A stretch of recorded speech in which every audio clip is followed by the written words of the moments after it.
நெல்லிக்காய் பிக்கிள் பண்ணி காட்ட போகிறேன். இந்த மாதிரி நெல்லிக்காயை வாங்கிங்கோ. இது பச்சையாகவும் பண்ணலாம். ஆனால் நான் அந்த மாதிரி ஒன்று ஆவியில் வச்சு எடுத்து பண்ணுறேன். இது இப்போ அலம்பி தொடச்சி வச்சுருக்கேன். ஒரு ஆவி ஏற்ற போகிறேன் இதுக்கு. ஓகே, എന്നിട്ട് അത് பண்ணிட்டு காட்டுறேன். அதுக்கு வேண்ட சாமானம் உப்பு, மிளகாப்பொடி, கொஞ்சம் மஞ்சப்பொடி, பெருங்காயம், மெந்தியம் பொடிச்சு வறுத்து பொடிச்ச பொடி, அப்புறம் காஷ்மீர் சில்லி, நல்லெண்ணெய், கடுகு. ஓகே, இதெல்லாம் வேணும் இதுக்கு. அது நான் அதை வேக வச்சு ஒரு ஆவியில் வச்சு எடுத்து காட்டிட்டு சொல்கிறேன். ஓகே, ஆவியில் வைக்க போகிறேன். இது ஒரு 10 நிமிஷம் நெல்லிக்காயை ஒன்று ஆவியில் ஏற்றிட்டு இப்படி வச்சுட்டுருக்கேன். அதை இந்த மாதிரி கட் பண்ணி உங்களுக்கு பெருசாக வேணால் பெருசாக போட்டுவோங்கோ, இல்லை இந்த மாதிரி சின்ன சின்ன சைஸாக வேணால் இந்த மாதிரியே கட் பண்ணி ஈஸியாக கட் பண்ண வரும். உங்களுக்கு ஒன்று ஆவியில் வச்சு ஒரு 10 நிமிஷம் ஆவியில் வச்சா போதும். ஆறிட்டு பண்ணுறீங்களா? ஆமாம், இந்த ஆறிட்டு பண்ணுறேன். பெருசாவோ கொஞ்சம் கூட சின்னதாகவோ ஒரு 2 கஷ்டம் போட்டுனாலும் எல்லாருக்கும் இருக்கிற மாதிரி இருக்கணும், களையப்படாது. அதுக்கு வேண்டி இப்படி வாங்கி வச்சு விடுவோம். இதுக்கு இந்த 2 டம்ளர் இருக்குது. இந்த டம்ளருக்கு ஆமாம். ஓகே, ஒரு டம்ளர், இது ஒரு டம்ளர், 2 டம்ளர் இருக்குது. 1/4 டம்ளர் மிளகாப்பொடி போட்டுருவோம். அதே மாதிரி 1/4 டம்ளர் உப்பு போட்டுருவோம். ஓகே, എന്നിട്ട് இப்போ நல்லெண்ணெய் இதில் விடணும். நிறைய கொஞ்சம் நல்லெண்ணெய் வேணுமே. ஊறுகாயில் வா ஆனால் போட்டுக்கலாம், வேண்டாட்டா வேண்டாம். கடுகு போட போகிறதா? கடுகு போட்டுருக்கேன். வேறு ஒன்றும்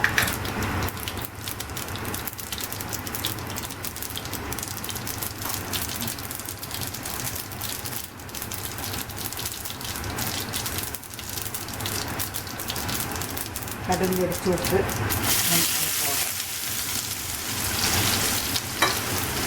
போட்டு கொஞ்சம் மஞ்சப்பொடி,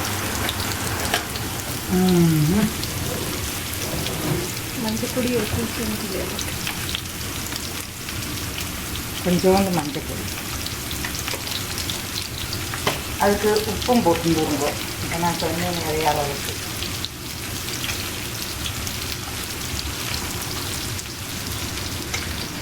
கால் கிளாஸா? ஓகே, உங்களுக்கு நான் அப்படி சொல்கிறேன். அம்மை கண்ணளவே போட்டு விடுவேன். ஆமாம், நான் அந்த மாதிரி ஒரு அளவில் போட்டு விடுவேன்.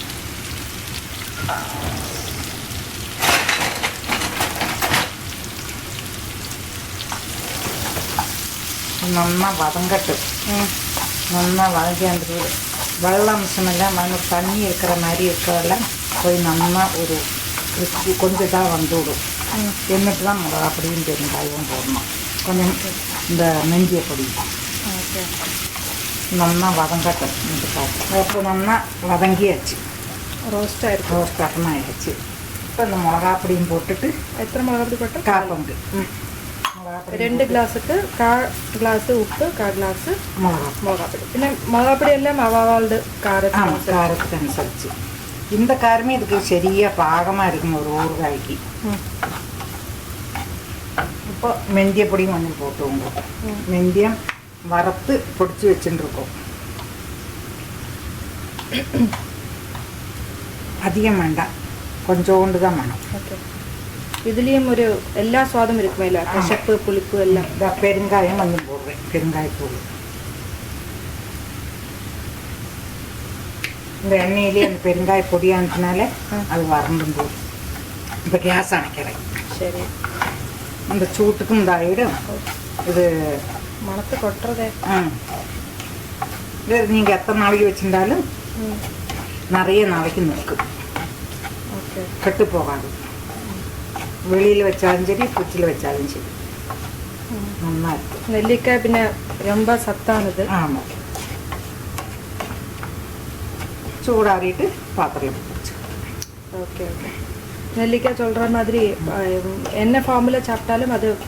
ஆமாம், வேவிச்சாலும் வேவிக்காய்க்கு இருந்தாலும் எப்படி இருந்தாலும் அதுக்கு தன்மை கெட்டு போகாது. அப்படியே இருந்தது. அறுசுவையும் இருக்கிறதா? உடம்புக்கு அப்புறம் நல்லது. ஆப்பிளை காட்டிலும் சத்துள்ளது. பண்ணி சாப்பிடுங்க. இது இப்போ கண்டெய்னரில் போட்டு நெல்லிக்காய் ஊறுகாய் போட்டு வச்சுருக்கேன். இந்த மாதிரி இருக்கும். நான் அந்த ரெட்டு அந்த காஷ்மீர் சில்லி போட்டோன்னா உங்களுக்கு கலர் ஜாஸ்தியாக இருக்கும். பார்த்தா நான் இது உங்களுக்கு எத்தனை நாளைக்கு வச்சுருந்தாலும் கெட்டு போகாது, நன்னாவே இருக்குது. இந்த எண்ணெய் தர விட்டு இந்த மாதிரி போட்டு வச்சா நல்லா இருக்கும். இல்லை நீங்கள் சாதாரண தொட்டுக்கிறதுக்கு போட்டுக்கலாம். கொஞ்சம் நெல்லிக்காய் வேக வச்சு இப்படி போட்டுட்டு ஆவியில் வச்சு எடுத்துட்டு கொஞ்சம் கடுகு இதெல்லாம் பொரிச்சு கொட்டி நீங்கள் இந்த இதில் போட்டு கொஞ்சம் தளச்ச வெள்ளத்தை எடுத்து விட்டுக்கணும். அப்போ உங்களுக்கு கிரேவி வரும். இந்த மாதிரி கட்டியாக இருக்காது. அது உங்களுக்கு ஒரு மாதம் எல்லாம் நிற்கும். அதுக்கு மேலே வந்து உங்களுக்கு கட்டு போகும். அந்த எண்ணெயில் போட்டு அந்த குக் ஆனதுனால இது கட்டு போகாது. உங்களுக்கு எத்தனை நாளைக்கு வேணால் அப்படியே ஏர்டைட்டில் போட்டு வச்சா அப்படியே இருக்கும். ஊறின்னு இருக்கும் ஒரு கஷ்டம் எடுக்கிறதுக்கு. இதில் இப்போ இந்த ஆவக்காய் சொன்னேன் இல்லையா? இல்லை சொல்லிடல, சொல்லி விடுறேன். இதே மாதிரி நீங்கள் ஆவக்காய் மாங்காய் எப்படி போடுறீங்களோ அதே மாதிரி இந்த நெல்லிக்காயை போட்டுக்கலாம்.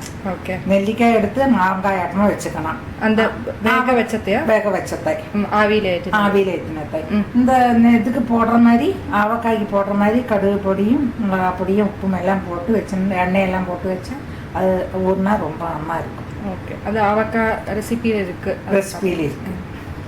சரி, நெல்லிக்காய் ஊறுகாய் ரெடி.